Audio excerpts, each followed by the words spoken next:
Awesome. It's May 7th. Thanks for joining. It is Saturday, May 7th. Want to talk a little bit about censorship is tonight's topic. Censorship, the slippery, slidey slope of censorship. Recently, a friend of mine or an ex-friend of mine in the Facebook hemisphere was arguing for censorship. I'm not even going to go into details of that at all because it was more like someone who just maybe is unwilling to hear any other perspectives, and their only response to everything seems negatively biased. We live in a negatively biased culture. That is a whole psychological topic, a rabbit hole to go down. You can look it up. It's this whole kind of psychological evolutionary idea that if it sort of evolved from our own survival to be negatively biased. They call it the tiger in the bush. If you are living primitively and you're walking by a bush and you hear a rustle in the bush, it benefits your survival to assume that it's a tiger in the bush instead of maybe the wind blowing the bush. So there's a bit of a bias there to tend towards the negative. When I discovered improvisational theater, the first rule of improv is agreement.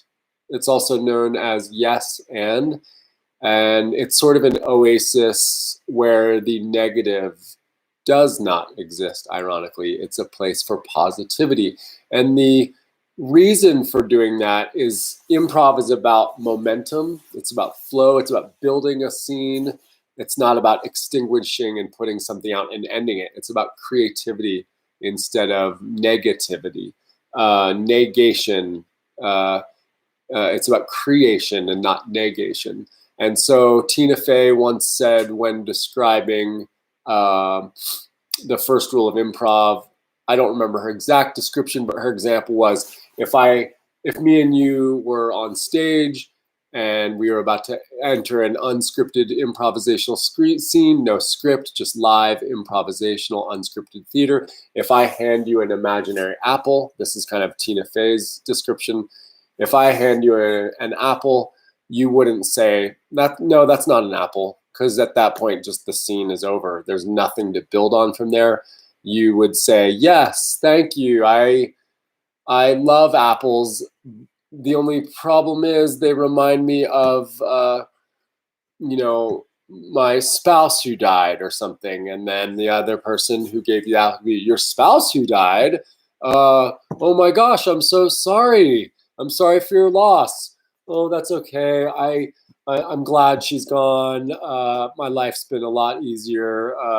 I've taken up golf and blah blah blah blah blah. From that point on, the momentum begins, and the improvisation creates a natural, organic flow of a type of freedom that winds up arriving at interesting, funny things that weren't scripted and weren't predicted. And it's a beautiful sort of unexpected form of arriving at something that has an agreement of creativity instead of just a nothing negation.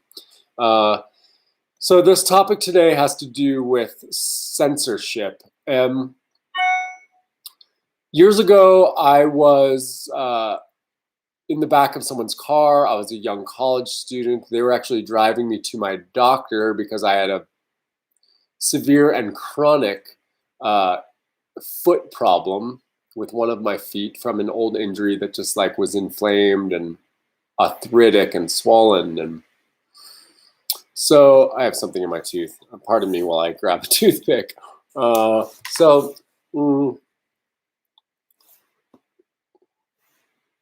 Nice.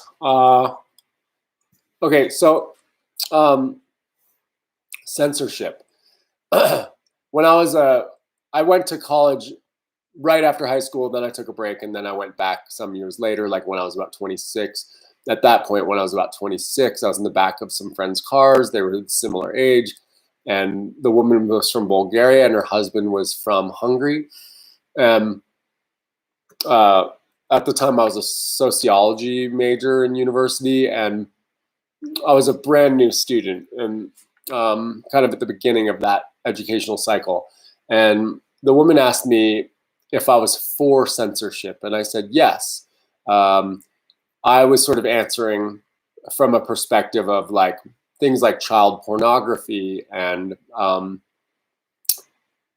I think that was, it was a long time ago. I think that was the stance I took, was that, you know, if things like those exist, then there has to be censorship. And she kind of let me talk my way through that. Um, but then she started asking me some questions about who would I trust? Who would we elect people? What kind of board of commission? What entity? What institution? What organization would we elect people to be in charge of what gets censored and what doesn't get censored? At the time, I was also collecting books on illicit drugs. And one of those books, just to go on a side tangent, was a book by Dr. Andrew Weil. It was called A Natural Mind. Great book. That one comes up very often. I used to collect books on psychedelics, and I hadn't had a lot of experience with psychedelics. I was just fascinated with them, but scared of them. So my fear led me to a bit of an investigation to kind of read about them. Ultimately, I think because I was most curious about safety, and because when I was about 22, I went on a massive, massive journey while in the middle of the wilderness, on a heroic dose of mushrooms that some people gave me.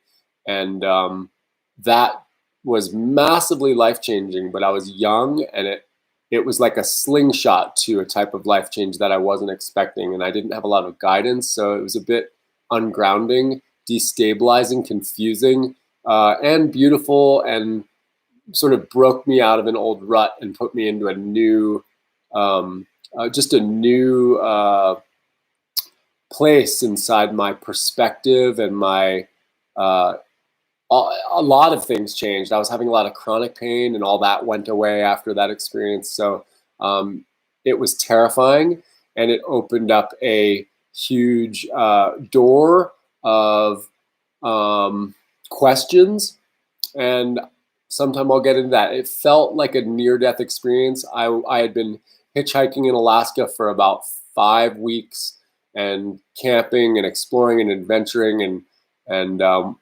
I just ultimately was kind of at a point where I was physically out of gas. I had lost a lot of weight, and I was just at the end of my rope when a really amazing couple named Chad and Sarah picked me up, and I spent a few days with them, and they built me a sweat lodge on the side of this cold, dark lake next to a little mountain in the middle of the woods, and built a fire and kind of guided me through an experience that was personal, deep, call it spiritual, call it mystifying, scary. I felt honestly like I had died, and I wasn't sure for a while if I was in a whole new, call it heaven or alternate universe. I was very afraid that I might never see my family and loved ones again, because I was with these strangers in the middle of nowhere in a place I'd never been.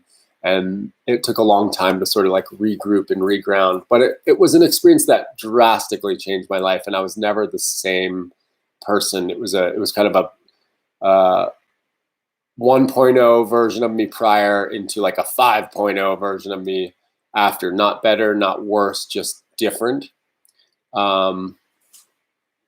Like I had shed a skin and grew a new skin. And that kind of is related to the topic of censorship. So I think we need to have we need to have a reverence and a respect for a we hear the word democracy. I'd like to pluralize that. We need to have democracies with diversities of perspective and thought, and those things need to be listened to.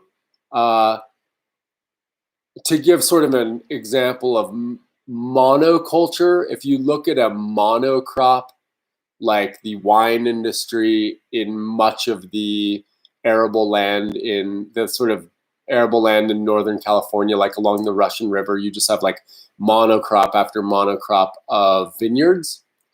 Or you look at the monocrop of corn in Kansas, or soybeans in large swaths of Arizona. What are some other big monocrops? Soy, corn. Here, nearby here in Arizona and New Mexico, you get these monocrops of large orchards where it's just pecan trees. That's kind of the opposite of what diversity is, right? It's a monocrop, so it's the opposite of diversity. And those monocrops are inherently prone to single species diseases that quickly and easily wipe out those monocrops. So you can get one, say, beetle or one bug or one fungus or one virus that can very, very quickly wreak havoc on that monocrop, because diversity is what slows, prevents, stops a virus or a disease in its track. It's the diversity. So instead of, say, one whole state like Kansas, let's just say, I know I'm making a broad statement, but let's just say all of Kansas is corn. And then let's say you get a virus that attacks corn. Now you have an epidemic where that entire crop or that yield is threatened. So that has been the strategy for that in modern years has been through a type of chemical warfare, or a type of chemical warfare might be too harsh. Sometimes it's like a chemical warfare. But that treatment of that monocrop would be to attack the potential threats of funguses, pests, bugs with herbicides and pesticides. But the problem is nature is inherently diverse. And so nature adapts and changes. So if you're spraying bugs with chemicals, you're over time creating a sort of strengthening and a survivalism and a new type of sort of survival of the fittest of that pest or of that fungus to persist even more strongly. So then you get in this feedback loop of having to create a stronger herbicide or pesticide, and then that furthers the toxicity of the soil. And then at what point are you eating poisonous food where if it was, instead of one giant field of corn, if it was a bunch of residents who each owned an acre or half acre or quarter acre, each growing their own diverse gardens, that situation of something spreading through and endangering a monocrop would just be stopped in its tracks. Like if each family, or let's say it was small neighborhood farms, you have like one family with like a small operation of pigs, and you have another family with a small operation of corn, and you got another small family like growing coffee in their greenhouse, and another growing sugarcane in their greenhouse, and another family with some potatoes and tomatoes and broccoli, blah, blah, blah. If you had sort of a diversity, then a mono threat doesn't threaten the mono crop. And then there's not really a necessity for a big industrial toxic poison administered by sort of what ultimately is like a dictator of that whole landscape and region. So censorship is sort of similar in a way, because the thing that prevents things like dictatorships and things that prevent all sorts of other illnesses to prevail, because currently we're not, yes, we're in a pandemic of coronavirus, but we're also in a hunger pandemic. We're also in a pandemic of dwindling freshwater resources that are actually not polluted. We're in a pandemic of safe, affordable shelter, arable land. We're in a pandemic of diabetes and cancer and heart disease. We're in a pandemic of all sorts of livelihood issues. So there's all these other pandemics that, because of censorship, because of the censorship that's already happening, there's already a type of homogenized monoculture of people who, over years and years of a type of censorship, are not allowed to. I don't know. That's a different thing. I'm going off on a tangent because all of a sudden I'm thinking of my great grandmother who was tried for being a communist by Joe McCarthy during the Red Scare. She was in her mid-50s. She had 3 sons who all had Purple Hearts. They all fought for the United States in World War II, and they were all injured in World War II, and they were all Purple Heart recipients. Those are my great uncles who all were Purple Heart recipients. She was my great-great-grandmother. Her name was Leocadia Masalis, and a bunch of AP newspaper articles were uncovered by our family because we didn't really know our family past, but she was tried for being a communist. And that kind of is another interesting thing about freedom of speech. She wasn't a communist. She came here from Russia to evade and survive the Russian Revolution. She had a 1-year-old baby with her at the time. She came over on a ship called the Pennsylvania. Eventually, she winds up in Chicago, and it's prior to Chicago, that's where the trials happened. During the Great Depression, she was in New York, and her husband at the time was struggling. His liver was sick, and she was waiting in a food line. The article said to get some cream for her husband. And, you know, it's maybe old medicine to know that fat is good for the liver. So she was waiting in line at a food line in New York, and it was a long food line. So here we are, fast forward to now, there's these food lines, right? And a parade marched by, and the parade said, you don't have to wait in line here. We'll give you food. Just pass out these handbills. If you pass out these handbills, we'll give you food. Well, it was a communist parade. She was young. She was a young newlywed, and she had a family to feed and a husband to take care of who was sick. And Leocadia, I love the name Leocadia, by the way. Blessings to great-great-grandma Leocadia. She was my mom's grandmother. And my mom currently wasn't born at this time during the Great Depression. We're going to fast forward to her in a second. But so Leocadia passed out these handbills. But when she applied for her naturalization to be a U.S. citizen, back then it asked if you had ever engaged in any kind of communist activity, and she said no on her application. And years later, that came back to haunt her. And she, in the 50s, so that Great Depression was like late 20s, right? So fast forward to all 3 of her sons fighting in World War II for the United States, all getting injured, all being Purple Heart recipients. Then she was widowed, living in the Chicago Glenview area, and she was caught in the drag. She was on trial for 2.5 years, and the stress of which created a type of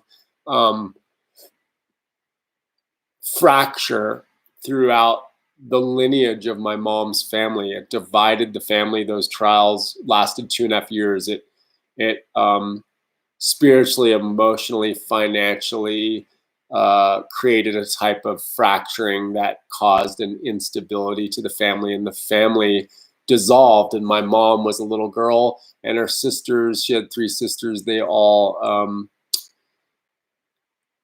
I don't know if you could consider them homeless after that situation, but the family dissolved, and the four girls, all youngsters, went their own way, and it was sort of uh, um, cast out in the world as youngsters. I think my mom was like 12 or something and went and moved in with a neighbor and spent, a few years in the neighbor's house, and then eventually had her own job by the time she was like 16 and stuff. And so that's sort of an interesting version of like the type of persecution that exists that's related to censorship. When people are like for censorship, back to that story in the back of that car when I said I was for censorship, and my friend asked me, who would you trust?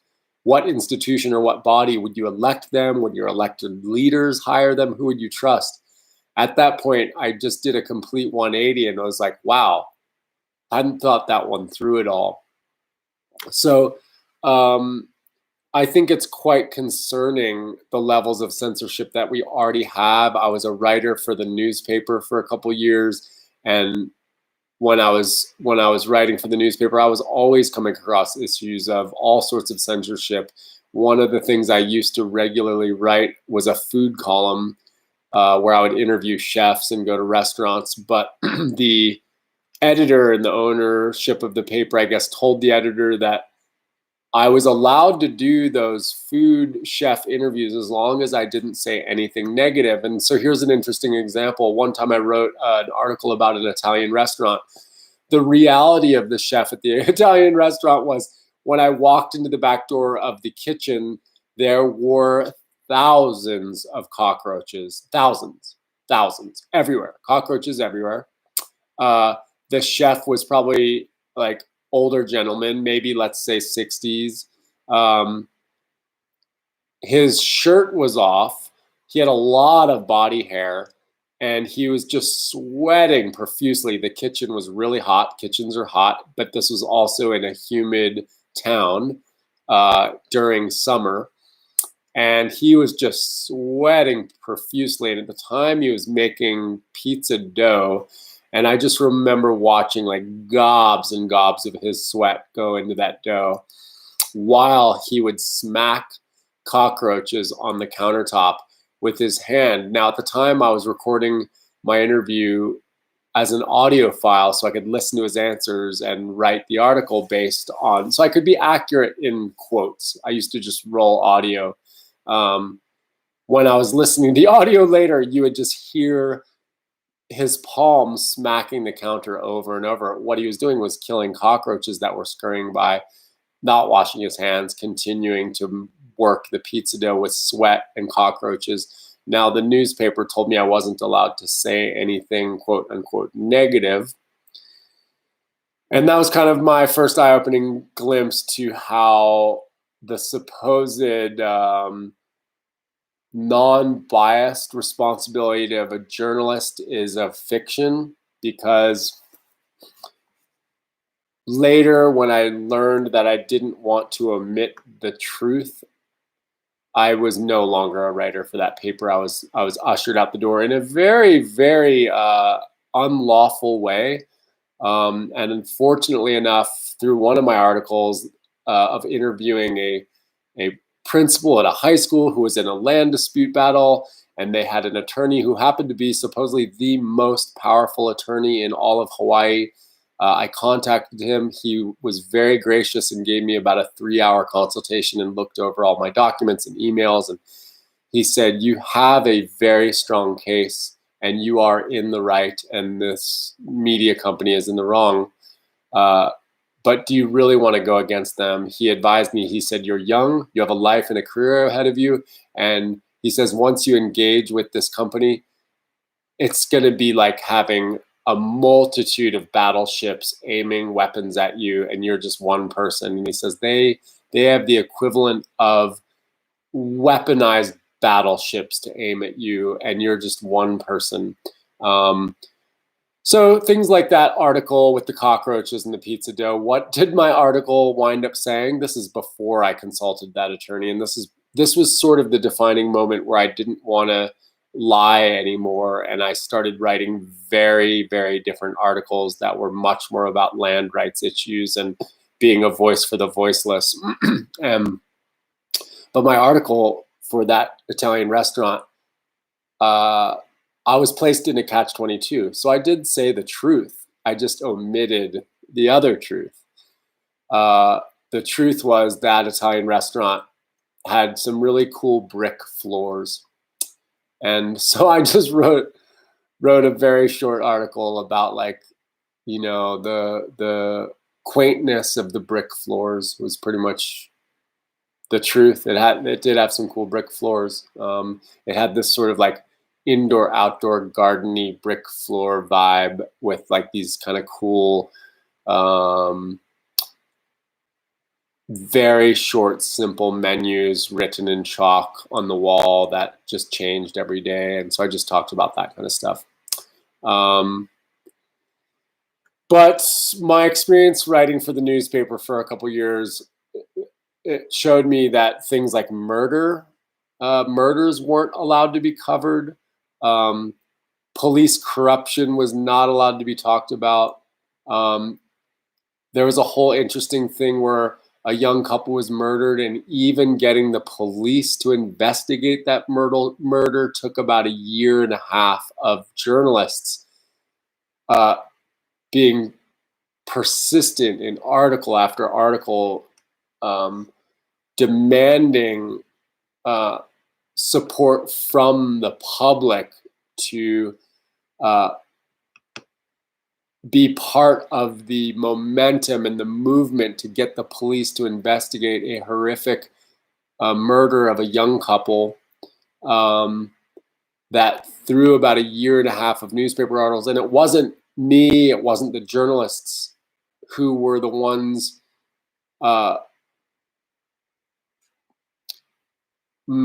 inspiring and begging and pleading. It was the parents of the young couple, the young man and the young woman. It was the parents of both of them who persisted for about 1.5 years to demand that the police investigate the murder, because the police ignored it, the press ignored it, and that was just one murder. And it gave me an understanding that, one, journalists are a rare breed.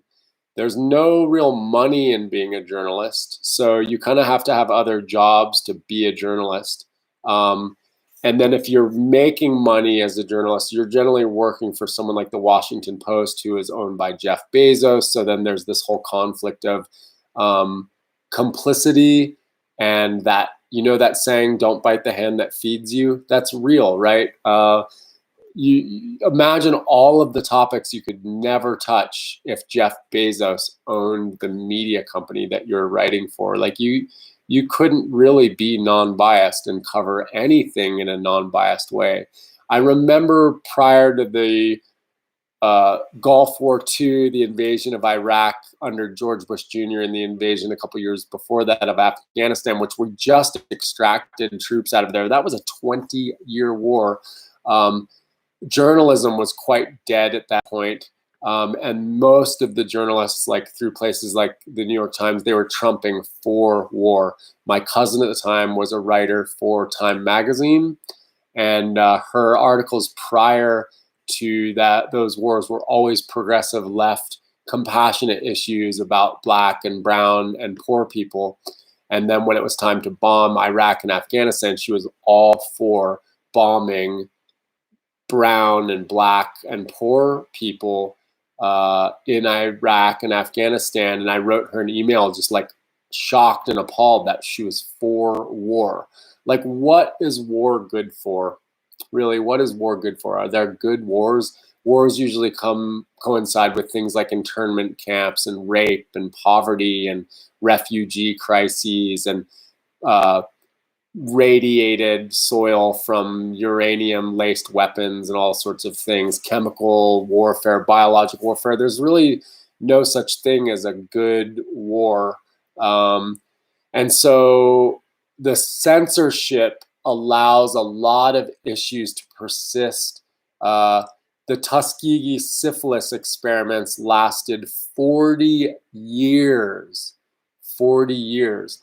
So if you were a journalist trying to write about something like that, one, papers won't publish it. Two, it's rare to even find a journalist who has the cojones to go investigate dangerous things. I wrote 4 articles, and I would say that created a situation. Sorry, I wrote hundreds of articles, but 4 of which, at the very tail end of my experience writing for the newspaper, put me at great risk of my life. And it was just calling out basically the land owning class, where one family owns almost all of Hawaii. And I called out that one family, and it created a very, very potentially dangerous thing in my own life. That's another topic. If you want to ask questions about it, I'm happy to talk about it. I'm not worried about it now, and I wasn't even worried about it then. At the time, if someone wanted to kill me for what I said, like, that's on them. You know, what are they going to do? Just make me stronger in a form of having no more limitations of my physical body? You know, like they're going to unleash my spirit into who knows what power one's spirit has. So maybe that sounds a little too spiritual or something. Okay, we're halfway through this vlog. Okay, I need some water. Hold on 1 second. All right, so censorship. Today's topic is about censorship. Here's a cool book that I've been wanting to read. Writing Without Rules. Censorship is sort of like all about rules, and one of the slippery sliding slopes about censorship is how being censored from a boss at a newspaper is one thing. I think the more insane making thing that creates a feedback loop is when friends want to censor you through all sorts of tactics they use, from gaslighting to saying things like, I don't even know where to begin, you know, that kind of stuff, to just the conflicting messages that people give you that are based out of ignorance and fear, where they just want to do this and not hear anything. Like imagine living, if your loved ones or relatives were being injected with syphilis. Imagine if that was going on in today's time and you tried to tell anyone about it, they would just call you a conspiracy theorist. They'd be like, there's no way anyone would inject humans with syphilis. There's no way. Like, people would just tell you you're crazy. So then that then spawns a type of self-censorship, because the last thing you want is your friends, family, loved ones, acquaintances to tell you you're crazy. So then you're sort of put in this catch-22 of just being sort of crazy, in this sort of like limbo of not having anyone even willing to listen. So the monocrop, the monoculture is like a one mind. It's like a mono mind. And it seems as if we've entered a mono mind time in history again, like a dark ages of sorts. Like there's this mono mind that's like a monocrop. And it's interesting seeing something like hearing leaders and non-elected leaders like Bill Gates, like people that are billionaires who aren't elected to be our leaders, but they're our leaders. That's a weird thing. And people like Bill Gates saying, you know, that we won't go back to normal until it's safe. and then their idea of safe is a mono type culture attack uh, on nature. Like if this virus is supposedly from nature, I think it probably originated in nature, and I think from the research I've done, it was tweaked a bit, enhanced, or maybe engineered with other things. So it was sort of like I mean, we've been doing this as scientists for a long time. Who was it? Louis Pasteur.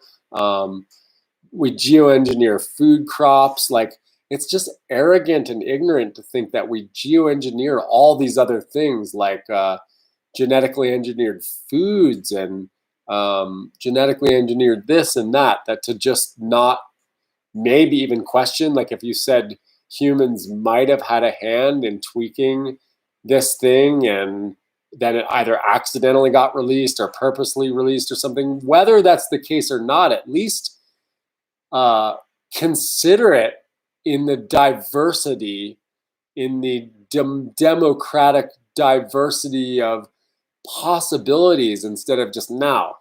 So in improv, we started off talking about improv saying agreement. That's about creativity. That's about creating, co-creating. The negativity would be the censorship, and censorship just starts with no. I don't want to hear it. And the mono mind, the monoculture mind, that seems to be the majority now.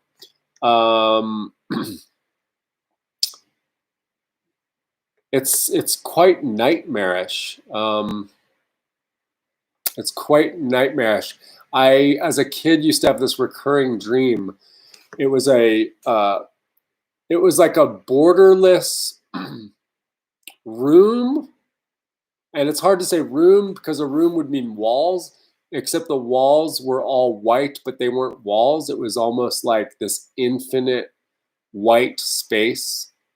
And it had a giant land moving, like yellow land moving, kind of like, what do they call that thing with like the big plow on the front, like a tractor, like sort of a yellow tank tractor thing. What do they call those? Like not a plow, a bulldozer. It was like this humongous bulldozer tank kind of thing, like a big yellow land moving piece of equipment.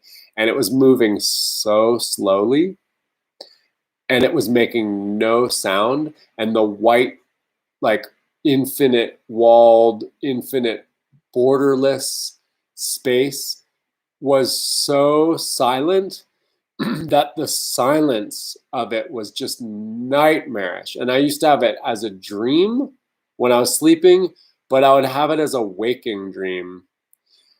Like if I was home all alone, let's say I'm like 11 or 12 years old and nobody's home. If the house was ever like really quiet, that's what would come up. And it was deafening. And I don't know if this makes any sense or if any of you guys have had anything similar, but it was deafening in a type of silence that affected me somatically. It would create like this inner nightmarish feeling, but the nightmare resided in how the silence of it wasn't a good kind of like quiet. It wasn't like peace. It was like this giant piece of land moving equipment was so quietly wreaking destruction, and that there was nothing creative. It was just like this amorphous, boundaryless reality of whiteness and white noise, to the point where it wasn't even noise, but it was noise.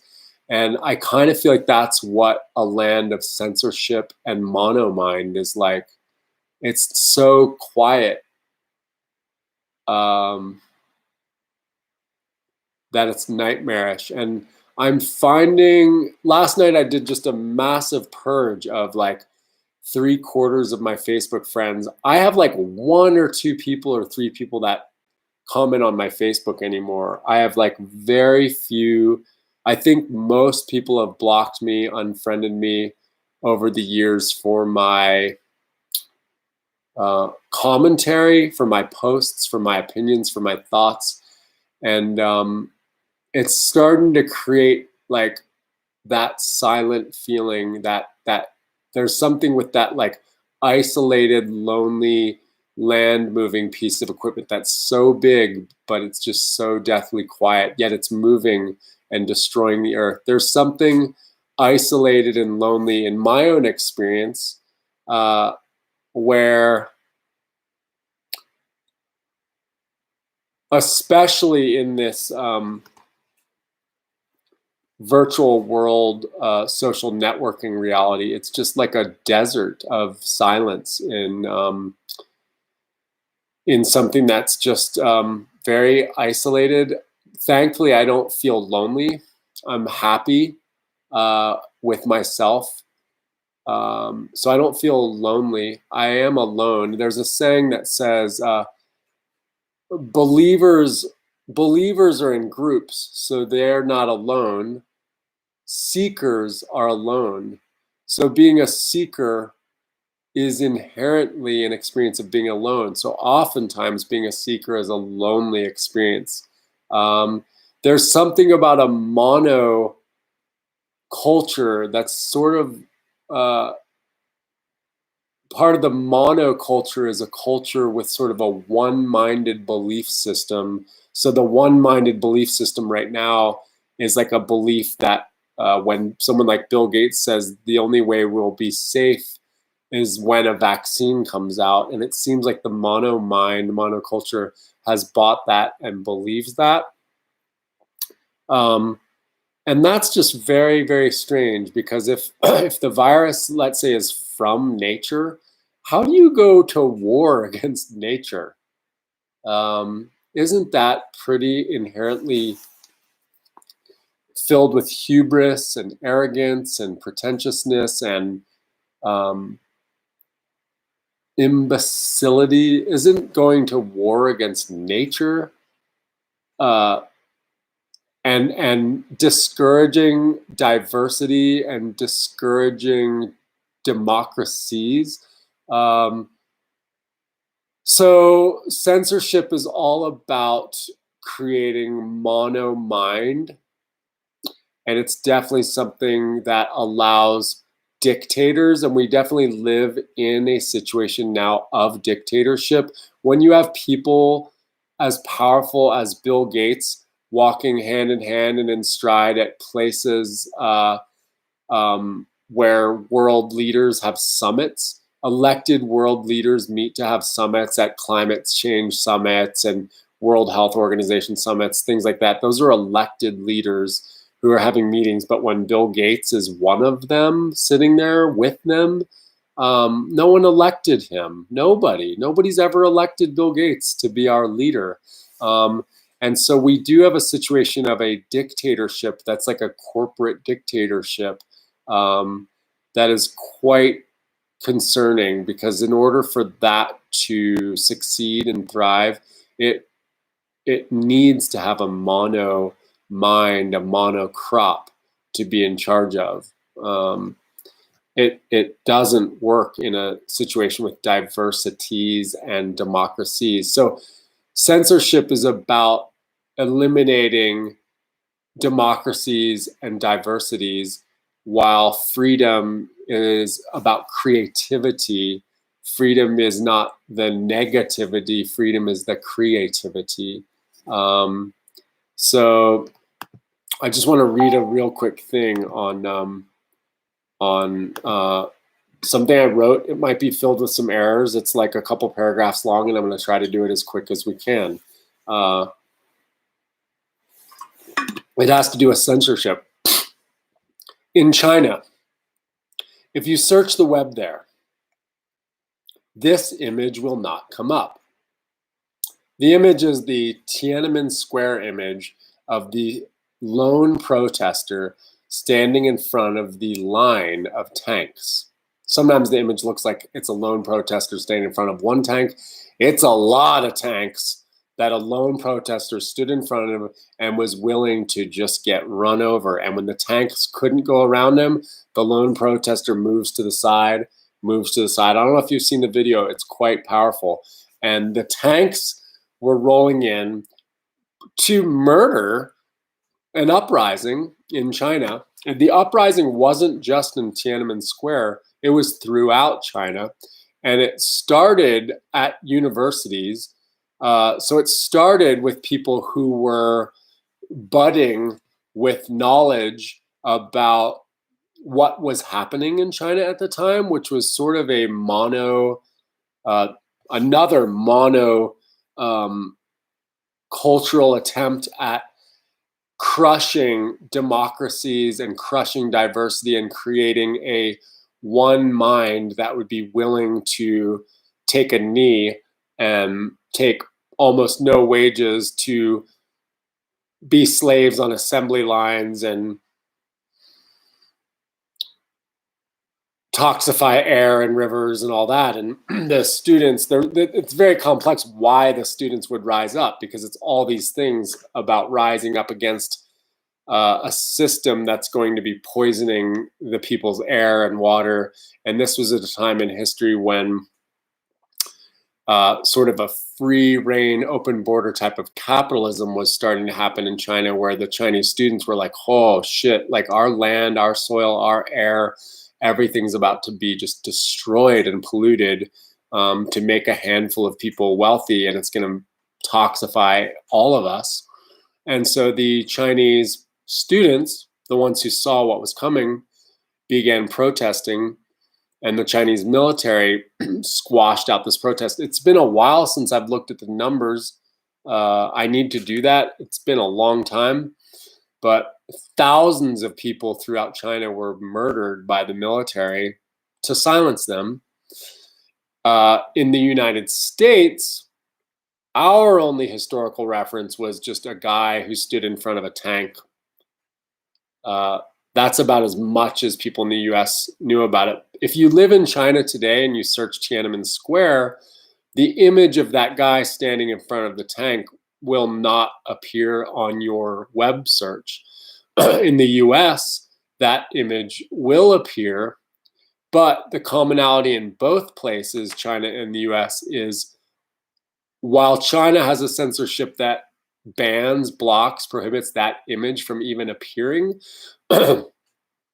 same thing here in the US for all sorts of types of information, like information on the safety of vaccines. Like we're given a mono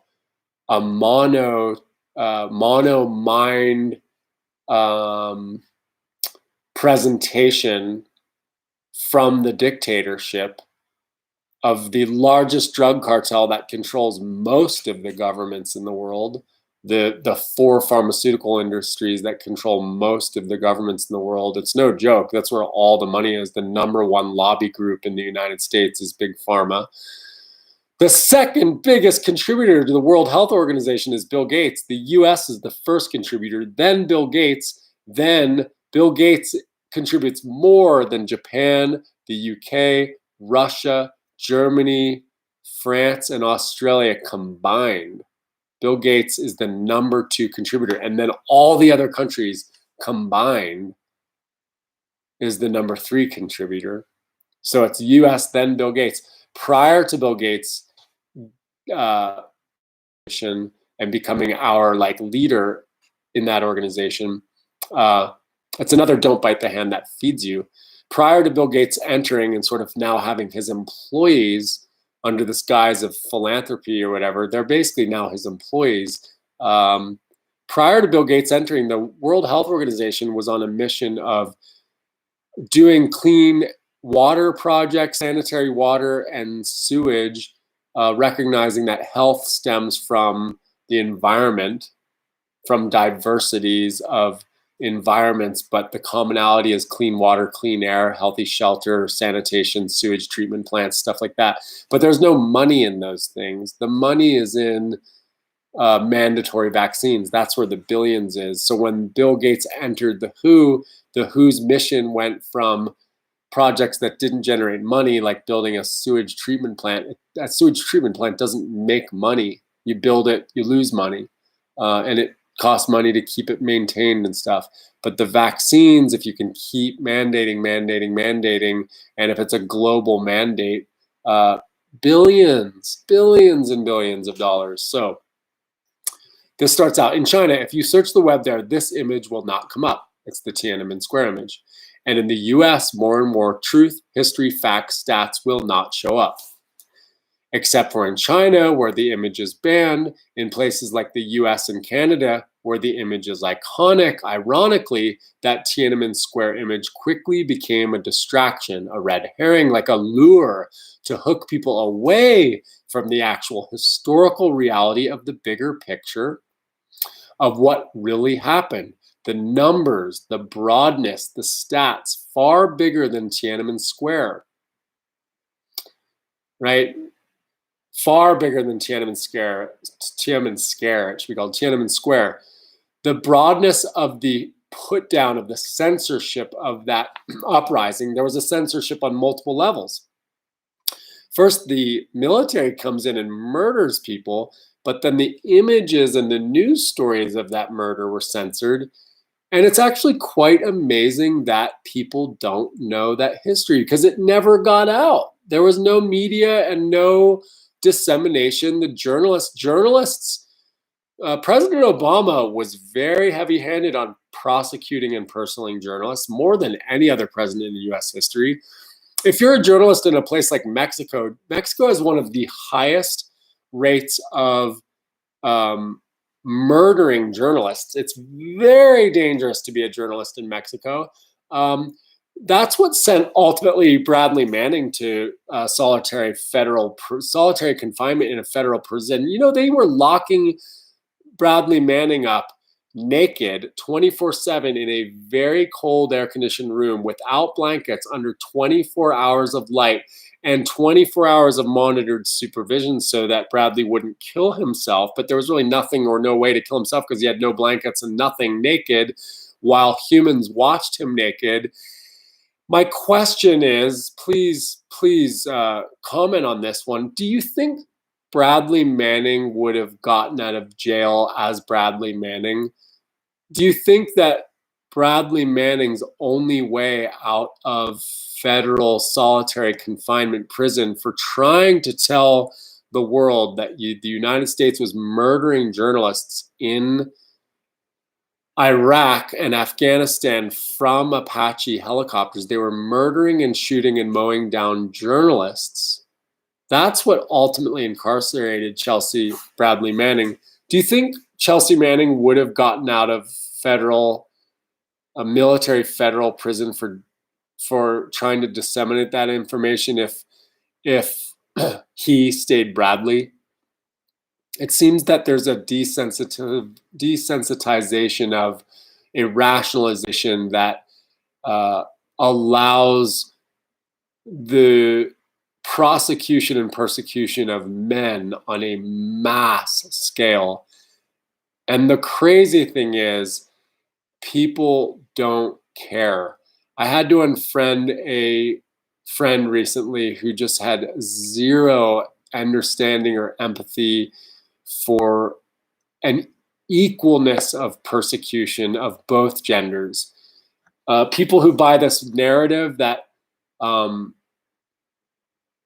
misandry doesn't exist, that it's only misogyny, and that there's no hatred towards men.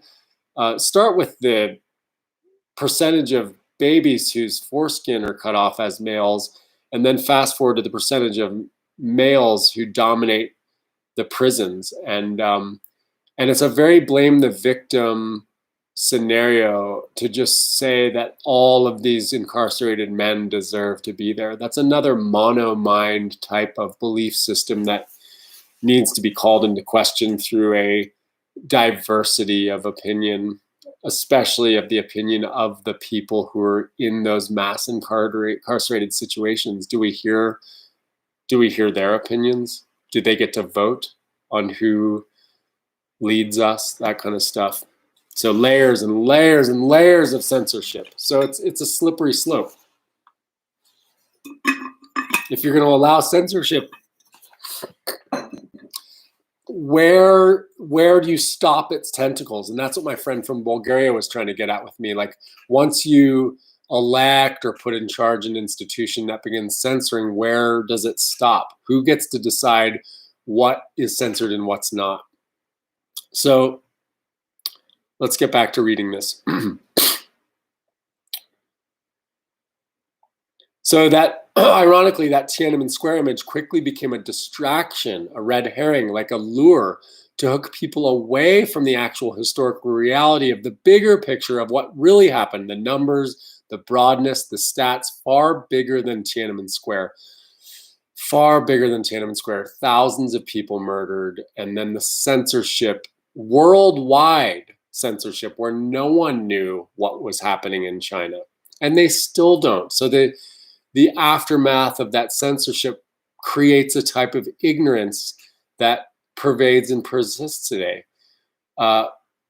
Image, right? So that one image of the guy standing in front of the tank becomes the image put on a pedestal, but then the meaning is sort of hijacked. It looks like some courageous act by a person stopping a tank.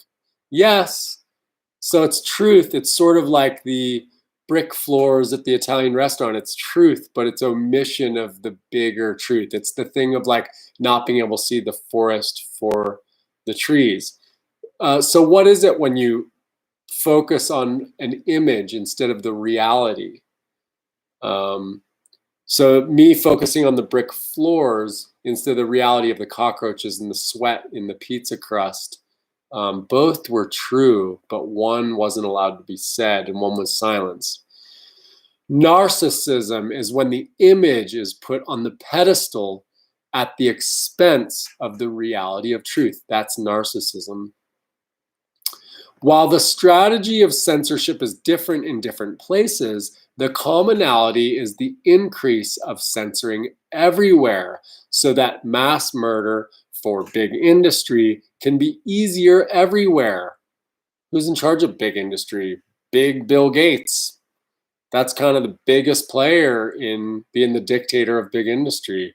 Jeff Bezos, the head of Amazon and the head of Washington Post and the head of Whole Foods, right?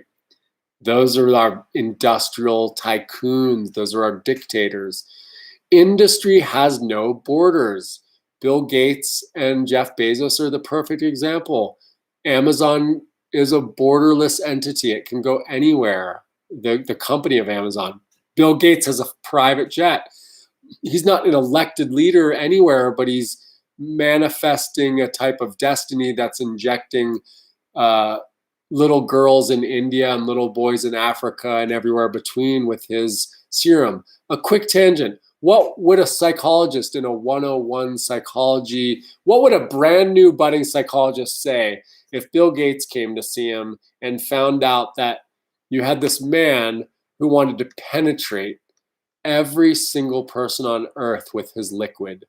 Like, what would any psychologist say about that man? And that gets into a big, big form of a denial of truth at the expense of the image. We see the image of Bill Gates in his soft, lavender colored sweater, but we don't really see the many, many times that he met with someone like Jeffrey Epstein. We might see one of that image, but we don't talk about the many, many meetings that Bill Gates had with Jeffrey Epstein, the greatest pedophile ever known in human history. It seems like the timing of this virus is suspect. It's suspect, at least the timing of it, that there's not even historical memory now of Bill Gates associating with Epstein. And now that Epstein's been censored through murder or suicide, that's a type of censorship. The Clintons are a perfect example of image over reality. We have an image of Bill Gates and Hillary that is narcissistic. The reality is Bill Gates was a very, very, he was a friend, an intimate friend with Jeffrey Epstein, not just an associate, but enmeshed deeply with Jeffrey Epstein. But our image of the Clintons is sort of benevolent, and it's very odd. It's very narcissistic. So Industry has no borders, no rules, no morality. Censoring increases so that profits can increase over ecosystems. Censoring increases so that industry can pollute more, furthering industrial waste into our limited air and water. Censorship increases, and so does disease, war, murder. Quote unquote controversial people like Snowden, Manning, Assange, Cornel West, Amy Goodman, they've tried to show us how this censoring has been rapidly increasing. Glenn Greenwald, let's put him in there, especially post 9/11. And I think we've just sped it up exponentially and more rapidly. I'm sorry to say, but we've also been dumbed down, severely dumbed down. This isn't an opinion, this is sociology, this is history. I could get into some of how that strategy of dumbing us down has been purposeful, planned, intentional. If you want to research it some of yourself, a place to start would be going down the rabbit hole of looking at the Texas school board. There's a place in Houston where it's sort of the center of where textbooks for colleges and high schools are not there's not a democracy or a diversity of thought. It's like a one mono mind, small group of private people who decide what goes in the textbooks and what doesn't for the upcoming years of schooling at universities and high schools alike. And that Texas school board that determines, I can't remember the name of it, it's been a while. I studied this back when I was in college. That is part of a big part of dumbing us down. The other thing, it's not a conspiracy theory, is that the CIA has written many, many, many textbooks, and there's a dissemination of knowledge through textbooks that people don't know are written by the CIA that wind up being taught in school systems. And it's a purposeful dumbing down, because similar to the uprisings in China, if you have an educated people that are aware of the potential of polluting the air and the water and the toxicity, all to profit a couple tycoons, you have a populace that's going to rise up and be like, no way, like we don't want to die of air pollution and respiratory illnesses to profit one person. Like there's all of us here, and we all need to worry about our health and our families. So the purposeful dumbing down allows for the war-like campaign on our ecosystems. So the dumbing down isn't an opinion, it's sociology, it's history. It is censorship. If you study history and sociology, you'll learn that we've been purposefully dumbed down. Why? Why, you might ask? Well, I'm sorry, but that takes years of learning in history to see how one thing leads to another. And if one tried to show any of it, then one just gets called a conspiracy theorist. If you just try to show one part, people are just like, I don't want to hear it. You're a conspiracy theorist. If it's more censorship, right? The tragedy is the censoring is so rampant and overarching now that learning stuff is almost impossible, because now the internet is just so dumbed down. Times have changed. We're collectively dumber now. It's going to be a lot easier for industries and corporations to pollute our water, pollute our air, pay us low wages as we toil on toxic assembly lines for meaningless, purposeless work. And in that bad condition, we will certainly fight each other, because we already are, because of gender and color and class and political affiliation, because dumb people fight. We've been dumbed down, so we just fight. I'm sorry, it's tragic. We've been bamboozled and duped and dumbed down, and our capacity for tolerance has been hijacked and misdirected because we have tolerance for things we shouldn't and none for things we should. We know enough to argue, but not enough to know that we don't know enough. Freedom is dead. If it's not dead, prove it. You're now so quick to unfriend and block and silence and blame, but where are your skills? Where is your self-reliability? Where is your community? Man, I'm running out of water. I'm very thirsty. Hold on. I'm going to grab more water. 1 second.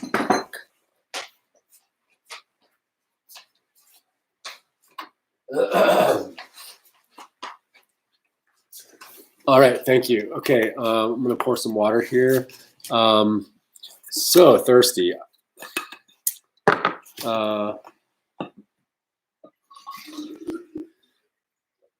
I kind of can't drink enough water these days.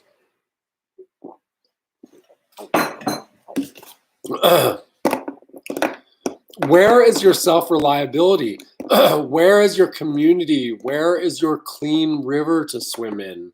You know, over 50% of the rivers in the United States can't sustain life. They're toxic. China, it's pretty much all of their rivers are toxic.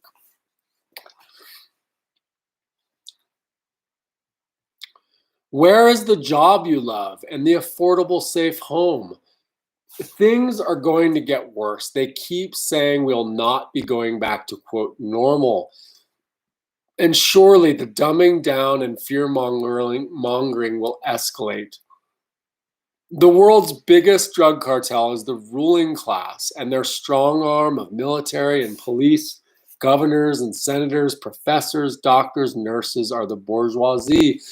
I start self-censoring when I use terms that hit the communist hot button, but I don't know other term to call it. There is a ruling class, and then there is a bourgeoisie. The interesting thing is that the ruling class is sort of invisible. It's such a small body of people, but the bourgeoisie are our doctors and nurses and lawyers and professors and teachers, and the bourgeoisie disseminates the message of what's appropriate and not appropriate from the ruling class. It's the don't bite the hand that feeds you. The bourgeoisie is what's working for the ruling class. And then the proletariat is not, the proletariat wasn't like Marx's favorite class of people. The proletariat is like extremely ignorant. So you've got sort of this like scholarly class overlording this like hugely ignorant class. And every now and then, one of the scholarly bourgeoisie sort of breaks the ranks. You get like a Glenn Greenwald or an Edward Snowden or a Julian Assange. Every now and then, you've got a member of the bourgeoisie who breaks the ranks to try to kind of show the proletariat what's coming down the line, to show the working class like, hey, here are the tools to empower yourself so you don't just get your air and water polluted, and so that the earth isn't toxified by all of us. And the intelligent ones in the bourgeoisie recognize that the destruction from the destruction of the ecosystem is going to screw all of us over. So the intelligent ones from the bourgeoisie sort of join the proletariat in a way to empower and enlighten. And I don't even want to use the word revolution, but revolutions are a natural part of history. When the ruling and owning class gets to the point where we are now with the Bill Gateses and the Jeff Bezos, when it's that extreme between rich and poor, it's just inevitable that stability is going to fracture. Have you read the Communist Manifesto as of late? Have you ever read it? Or is it a document that you've been too scared to read because the devil wrote it? or because it's communist. See, that's another mono-mind thing. People are very mono-minded about their like opinion of communism as the boogeyman.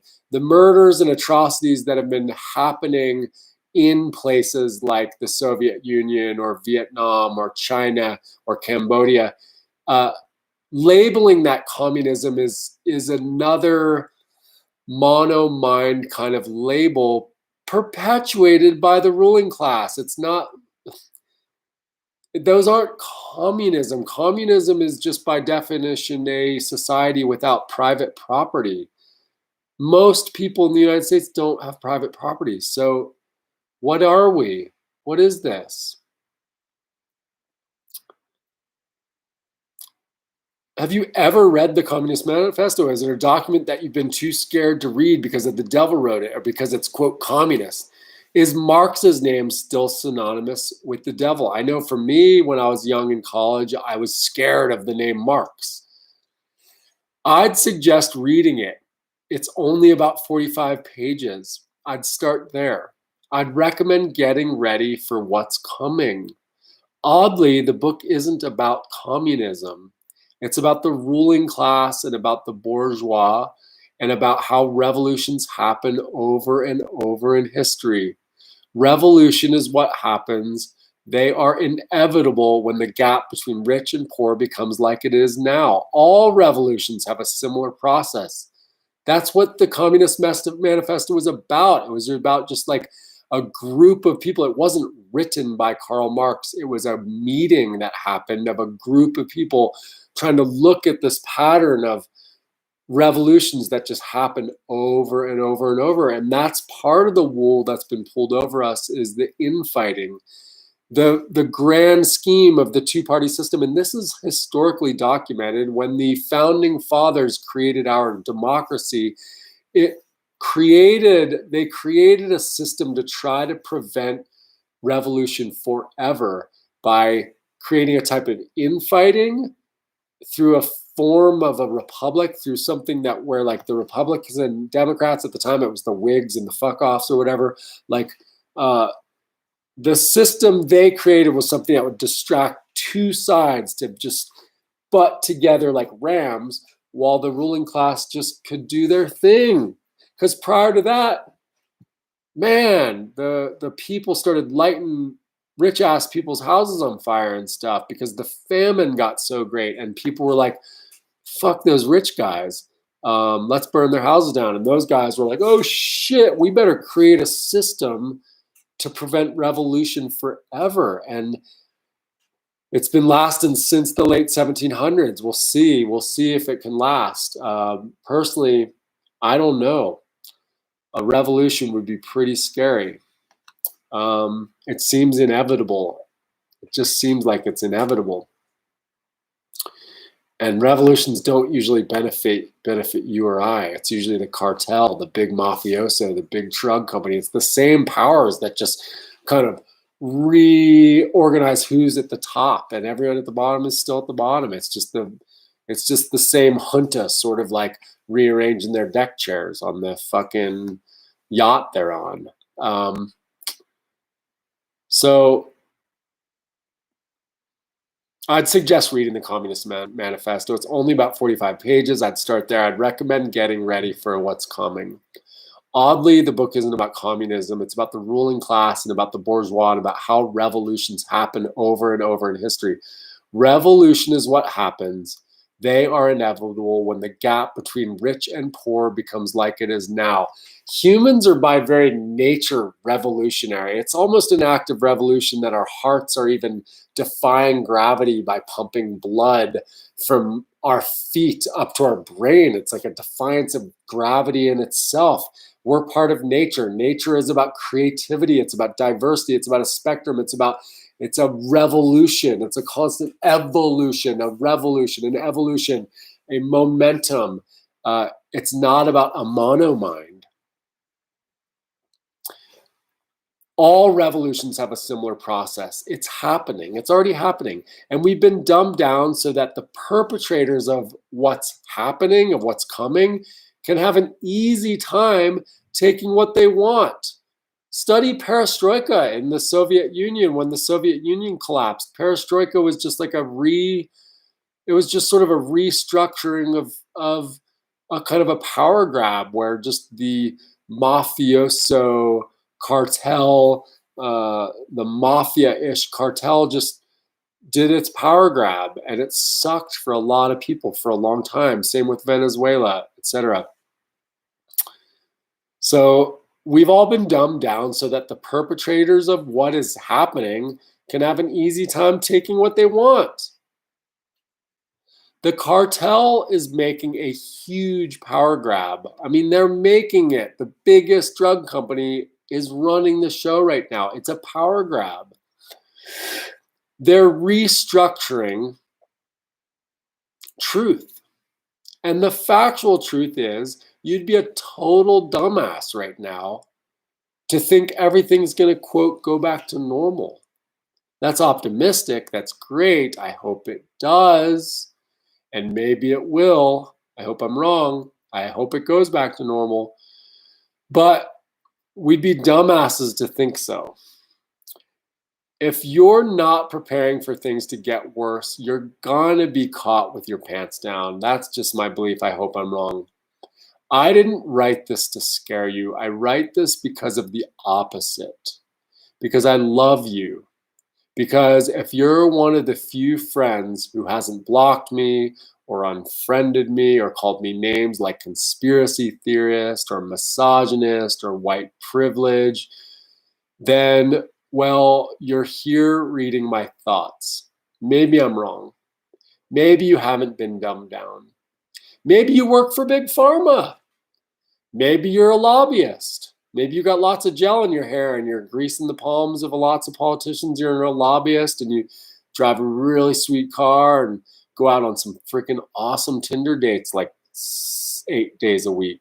Maybe your life is just awesome being a lobbyist and you fucking hate me for even making fun of lobbyists. I'm not making fun of you guys. You're awesome, man. You're the salt of the earth. You're the lithium salts of the earth. Synthetic lithium salts of the earth. Maybe you haven't been down. Maybe you work for Big Pharma. Maybe you're a lobbyist. Maybe you're part of the cartel. I don't know. But if you're not, I'd recommend really getting serious and maybe stop arguing and stop fighting and get your ducks in a row. I just ordered some ducks for some eggs and some meat. Literally get your ducks in a row. Get some chickens, build shelter, gardens, have some escape plans, and then have some backup escape plans. Don't be mono-minded. Be ready for some diversities and some differences and some uncomfortabilities. Enhance your capacity to be diversified. Have some backup plans. Start gathering tools. Tools are important. Skills. Tools are going to be very important. I'm glad I have tools. And I am a tool. Everyone, you all know that. You might want to just say no to Big Pharma's plan to continue dumbing you down so that big industry can further extort you and pollute our air and water and soil more than it already is. When I was living in Hawaii, there was a river there where the amount of hospital waste dumped into that river created such an environmental nightmare. It was advised to never swim in that river. It was a beautiful river, waterfalls, and just gorgeous. But the effluent from that hospital, they just dump their waste in the river, and then it just goes out in the sea, and then people surf in that waste.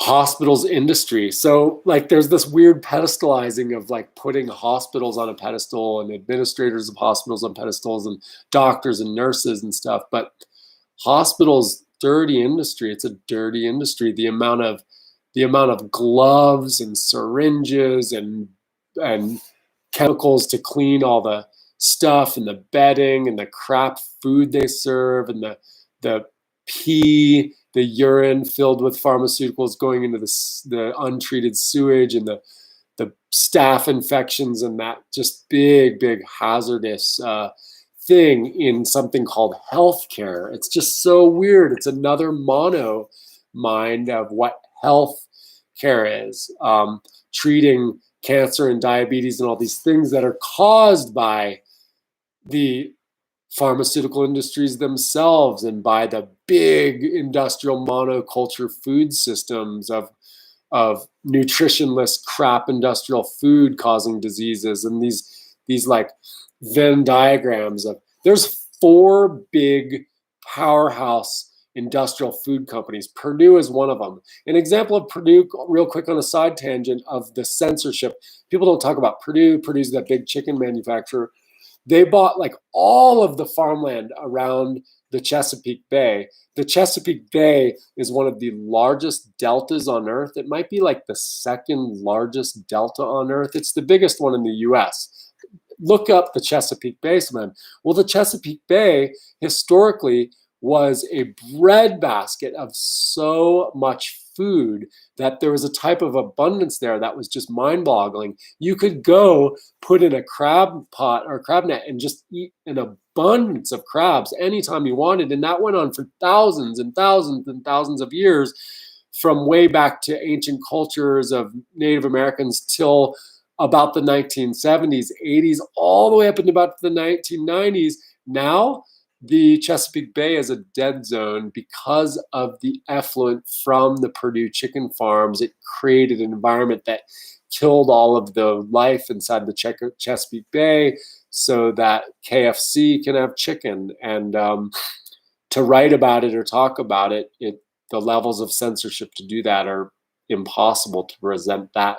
You got to do like a lot of digging to even find that information.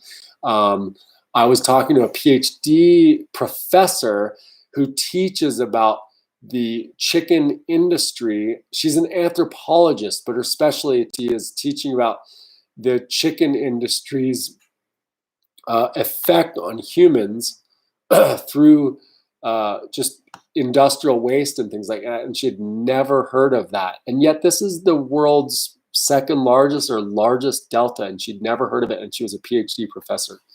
That's saying something. So get your ducks in a row, literally. Chickens, shelter, gardens, escape plans, backup plans, tools, skills. And you might want to just say no to Big Pharma's plan to dumb you down so big industry can further extort you and pollute our air and water more than it already is.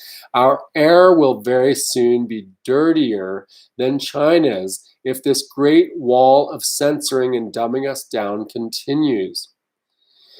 And vaccines can't cure your respiratory illnesses from air that is too toxic to breathe and water too toxic to drink. Ironically, Big Pharma is one of the biggest polluters of water and air. But here, have a syringe of mercury and mice blood to protect you from viruses. That's a dumbing down. That's the epitome of dumbing down. Fuck Big Pharma. COVID-19 is real and scary as hell. Go down the historical rabbit hole of collusion of powers, and this shit is part of a bigger plan. It's real. It's scary. And it's the cartel setting the stage. Let freedom ring. Lastly, do you know this? The last time the Liberty Bell was struck or rung, that the person who struck it went to prison for doing so? That's a fact. The last person who tried to ring the Liberty Bell, they hit it with a 4-pound mallet. Where did my 4-pound hammer go? Let me grab it.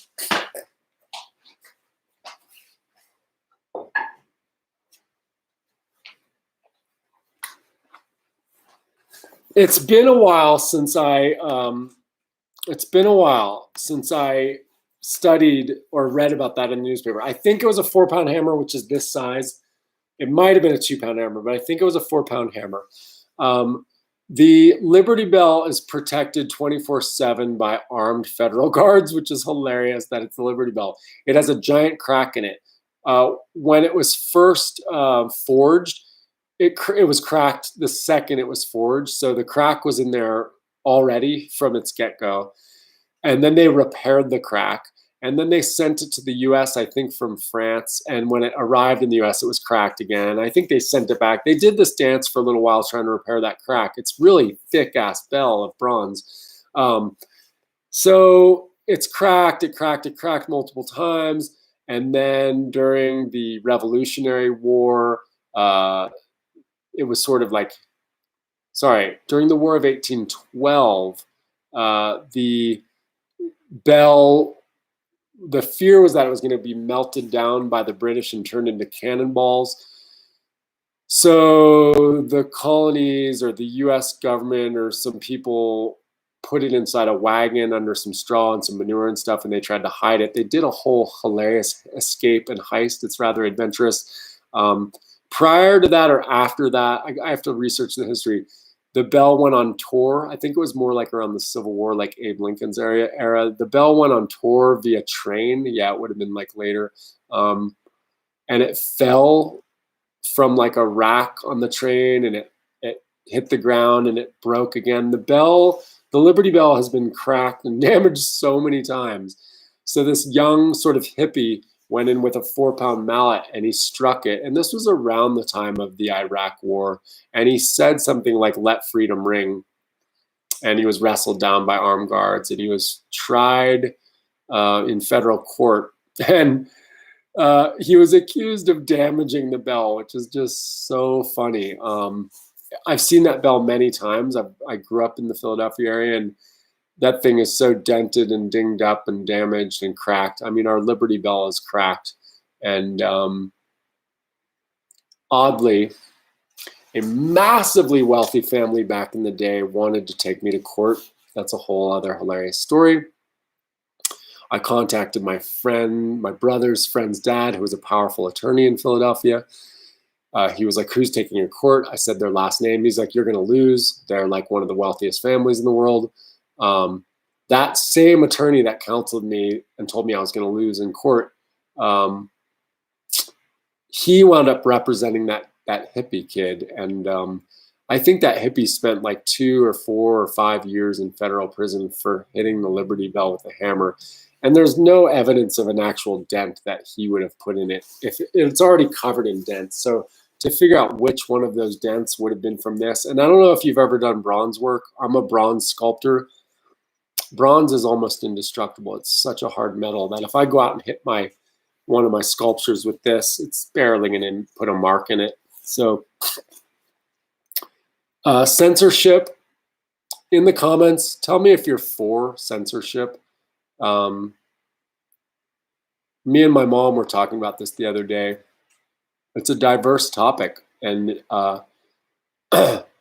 I'd like to be open to that diversity and democracies of opinions regarding censorship. I don't want to be a fundamentalist or be a dictator or say my way is correct or right. I just would personally, I personally believe that there should be a lot less censorship. I don't know about some things. My mom brought some things to my attention that, yeah, I might not want to see in the public domain or hear about. But at the same time, I want to be able to see the things I need to hear about. So please share your thoughts. Be well. And yeah. Oh, man, I've got some friends chiming in. Flight Harbinger, thank you. It's nice to see you. I've taken a little bit of a time to just collect myself and kind of hide out for a bit, so I'll get in touch with you. We'll talk again. The oceanographers, thank you. And thanks, you guys. Thanks for tuning in. Justin, thanks for tuning in. Eden, thanks for tuning in. I'm tired. It's 11. Last night, I think I was up till 4 in the morning. That's kind of my final thoughts. Is there any last thing I want to do to close? We talked about improv. Agreement, yes, anding.